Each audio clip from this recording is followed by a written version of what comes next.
अलाउद्दीन खिलजी एक क्रूर मुगल शासक जिसने छल कपट करके भारत के कई राजाओं के साम्राज्य को अपने अधीन कर लिया था। लगभग आपने संजय लीला भंसाली की पद्मावत फिल्म को देखा ही होगा, जिसमें खिलजी के क्रूर रवैये को दिखाया गया है। लेकिन क्या आपको पता है कि अलाउद्दीन खिलजी सिरोही के राजा महाराव विजयराज जी के हाथों से 2 बार पराजित हो चुका है। आइए आज हम आपको ले जाते हैं 1298 ईस्वी में, जब खिलजी और सिरोही के राजा के साथ हुआ था महायुद्ध।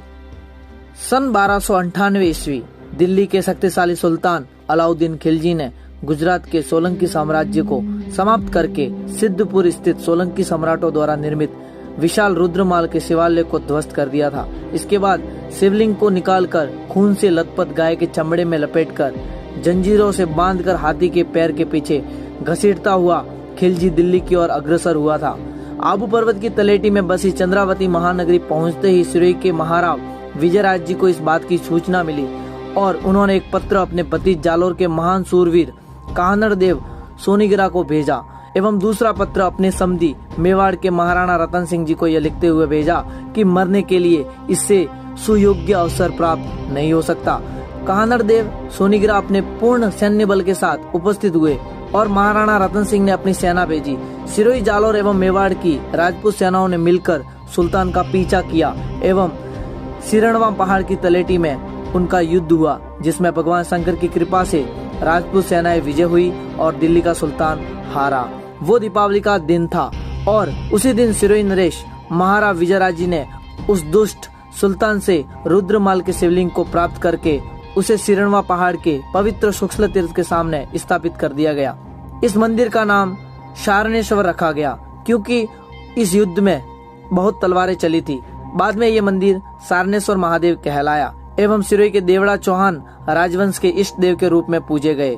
सुल्तान अलाउद्दीन खिलजी की शर्मनाक हार के कारण उसे दिल्ली की ओर भागना पड़ा, परंतु 10 महीने के बाद एक विशाल सेना को तैयार कर अपना बदला लेने की दृष्टि से उसने सन 1299 ईस्वी के भाद्र मास में सिरोही पर आक्रमण किया, इस संकल्प से कि वो सारणेश्वर के शिवलिंग को तोड़कर इसके टुकड़े टुकड़े करेगा एवं सिरोही नरेश का सिर काटेगा।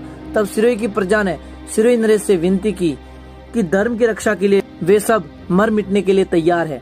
इस भीषण युद्ध में ब्राह्मण एवं रेबारियों ने सिरणवा पहाड़ के हर पत्थर एवं पेड़ के पीछे खड़े होकर गोपन के पत्थरों से मुसलमान सेना पर ऐसा भीषण प्रहार किया कि उसे पराजित होना पड़ा। उसी वक्त सुल्तान अलाउद्दीन खिलजी पर ईश्वरीय प्रकोप हुआ और उसे भयंकर कोढ़ हो गई। कोढ़ को देखकर कोई भी सैनिक खिलजी के नजदीक नहीं आता था, क्योंकि नजदीक आने से उन्हें भी कोढ़ हो जाती थी। कई दिनों तक खिलजी कोढ़ को ठीक करने के जतन में सिरोही ही बैठा रहा। एक दिन खिलजी के शिकारी कुत्ते किसी पानी के कुंड में बैठकर आए, जिसके बाद कुत्तों ने अपने शरीर को झटका, जिससे पानी के छींटे अलाउद्दीन खिलजी पर जा पड़े। जहाँ जहाँ पर पानी के छींटे पड़े वहाँ पर खिलजी की कोढ़ ठीक हो गई। इस चमत्कार को देखकर खिलजी ने अपने विश्वस्त मलिक काफूर को बुलाया और दूर से ही खिलजी ने उस चमत्कारिक पानी को ढूंढ निकालने का आदेश दिया। दूसरे दिन गर्मी के कारण फिर वो कुत्ते उसी कुंड की ओर जाने लगे। मलिक काफूर ने उन कुत्तों का पीछा किया और वे कुत्ते सारणेश्वर मंदिर में जा घुसे। मलिक काफूर अपनी शर्मनाक हार के कारण मंदिर में नहीं जा सकता था, इसलिए वो वापस खिलजी के पास गया और सारणेश्वर कुंड के बारे में बात की। अब खिलजी को अपनी कोढ़ की दवा मिल चुकी थी, इसीलिए अलाउद्दीन खिलजी ने महाराव विजयराज जी को एक पत्र लिखा कि उन्हें सारणेश्वर मंदिर के कुंड का पानी स्नान के लिए दिया जाए, ताकि वह उस कोढ़ से निजात पा सके।